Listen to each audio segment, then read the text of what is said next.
करवा चौथ की व्रत कथा। बहुत समय पहले की बात है।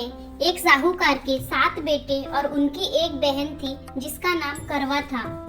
सभी सातों भाई अपनी बहन से बहुत प्यार करते थे, यहाँ तक कि वे पहले उसे खाना खिलाते और बाद में स्वयं खाते। एक बार उनकी बहन ससुराल से मायके आई हुई थी। शाम को भाई जब अपना व्यापार व्यवसाय बंद कर घर आए तो देखा उनकी बहन बहुत व्याकुल थी।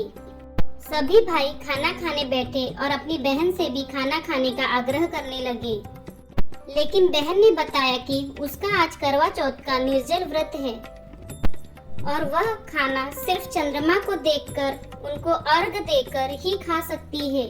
क्योंकि चंद्रमा अभी तक नहीं निकला है, इसलिए वह भूख प्यास से व्याकुल हो उठी।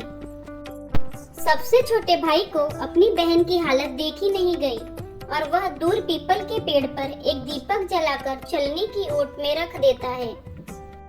दूर से देखने पर वह ऐसा प्रतीत होता है कि जैसे चतुर्थी का चांद उदित हो रहा हो। इसके बाद भाई अपनी बहन को बताता है कि चांद निकल आया है, तुम अर्घ देने के बाद भोजन कर सकती हो। बहन बहुत खुश हुई और उसने अपनी भाभीियों को भी बताया, पर भाभीियों ने उनकी बात नहीं मानी। बहन खुशी के मारे सीढ़ियों पर चढ़कर चांद को देखती है, उन्हें अर्घ देकर खाना खाने बैठ जाती है। वह पहला टुकड़ा मुंह में डालती है तो उसे छींक आ जाती है, दूसरा टुकड़ा डालती है तो उसमें बाल निकल आता है और जैसे ही तीसरा टुकड़ा मुंह में डालने की कोशिश करती है तो उसके पति की मृत्यु का समाचार उसे मिलता है। वह बौखला जाती है। उसकी भाभी उसे सच्चाई से अवगत कराती है कि उसके साथ ऐसा क्यों हुआ। करवा चौथ का व्रत गलत तरीके से टूटने के कारण देवता उससे नाराज हो गए हैं। सच्चाई जानने के बाद करवा निश्चय करती है कि वह अपने पति का अंतिम संस्कार नहीं होने देगी और अपने सतीत्व से उन्हें पुनर्जीवन दिलाकर रहेगी। वह पूरे 1 साल तक अपने पति के शव के पास बैठी रहती है, उसकी देखभाल करती है। उसके ऊपर उगने वाली सुई नुमा घास को वह एकत्रित करती जाती है। 1 साल बाद फिर करवा चौथ का दिन आता है। उसकी सभी भाभियां करवा चौथ का व्रत रखती हैं। जब भाभियां उससे आशीर्वाद लेने आती हैं तो वह प्रत्येक भाभी से यम सुई ले लो, पिय सुई दे दो, मुझे भी अपनी जैसी सुहागिन बना दो, ऐसा आग्रह करती है। लेकिन हर बार भाभी उसे अगली भाभी से आग्रह करने को कहकर चली जाती है। इस प्रकार जब छठे नंबर की भाभी आती है तो करवा उससे भी यही बात दोहराती है।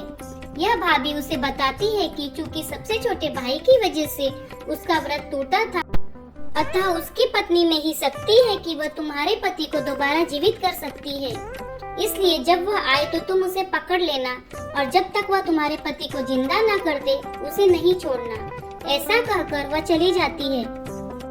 सबसे अंत में छोटी भाभी आती है। करवा उनसे भी सुहागिन बनने का आग्रह करती है, लेकिन वह टाल मटोली करने लगती है। इसे देख करवा उन्हें जोर से पकड़ लेती है और अपने सुहाग को जिंदा करने के लिए कहती है। भाभी उससे छुड़ाने के लिए उसे नोचती है, खसोटती है, लेकिन करवा नहीं छोड़ती है।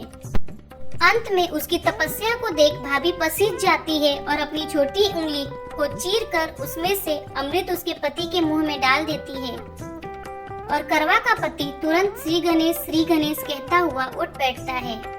इस प्रकार प्रभु की कृपा से उसकी छोटी भाभी के माध्यम से करवा को अपना सुहाग वापस मिल जाता है।